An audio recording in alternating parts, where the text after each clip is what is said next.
వానదేవుడు కరుణించకపోవడంతో తెలంగాణలో రైతన్నల పరిస్థితి దయనీయంగా మారింది. ఎల్నినో ప్రభావం వల్ల సరైన సమయానికి వర్షాలు పడక వ్యవసాయం తీవ్ర సంక్షోభంలో పడింది. బతుకు సాగుడెట్లా అంటూ అన్నదాతలు ఆకాశం వైపు ఆశగా ఎదురు చూస్తున్నారు. వానలు పడకపోవడం కేవలం రైతులనే కాకుండా ఏకంగా రాష్ట్ర ప్రభుత్వ ఖజానాను సైతం కలవరపెడుతోంది.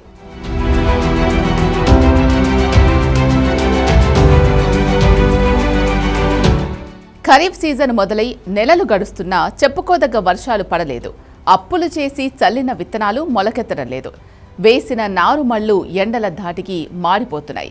వర్షాభావ పరిస్థితులతో భూగర్భ జలాలు అడుగంటిపోయాయి. లక్షలు వెచ్చించి బోర్లు వేసినా చుక్క నీరు రాని పరిస్థితి. ఉమ్మడి ఖమ్మం, నల్లగొండ, వరంగల్, కరీంనగర్, మహబూబ్ నగర్, నిజామాబాద్, మెదక్ ఇలా రాష్ట్ర వ్యాప్తంగా అన్ని జిల్లాల్లోనూ ఇదే దుస్థితి. వానలు రాక కొందరు రైతులు పత్తి, సోయా, కందులు వంటి ఆరుతడి పంటల వైపు మొగ్గు చూపుతుంటే చాలామంది సాగును పక్కన పెట్టారు.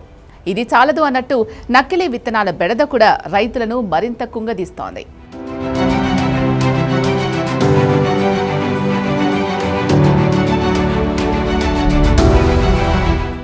రైతు కన్నీరు పెడితే దాని ప్రభావం కేవలం వారిపైనే కాదు, రాష్ట్ర ఆర్థిక వ్యవస్థపై పడుతుంది అనడానికి ప్రస్తుత పరిస్థితే అద్దం పడుతోంది.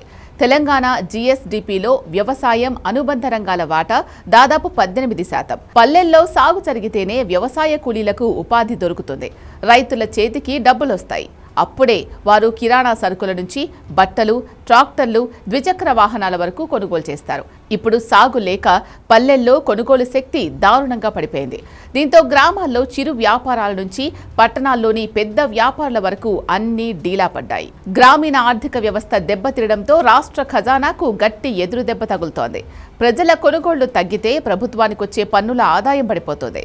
Commercial tax, GST, excise, registrations, motor vehicle tax ఇలా అన్ని మార్గాల్లోనూ ప్రభుత్వానికి ఆదాయం తగ్గే ప్రమాదం ఉందని ఆర్థిక నిపుణులు హెచ్చరిస్తున్నారు. ఈ ఆర్థిక లోటును ఎలా అధిగమించాలో అర్థం కాక సర్కార్ తలపట్టుకుంటోంది. ఆదాయ మార్గాలు అన్వేషించేందుకు సీఎం రేవంత్ రెడ్డి ఇప్పటికే ఒక కేబినెట్ సబ్ కమిటీని కూడా ఏర్పాటు చేసి సమీక్షలు జరుపుతున్నారు. ఏదేమైనా వానలు పడితే తప్ప రైతుల కష్టాలు తీరవు.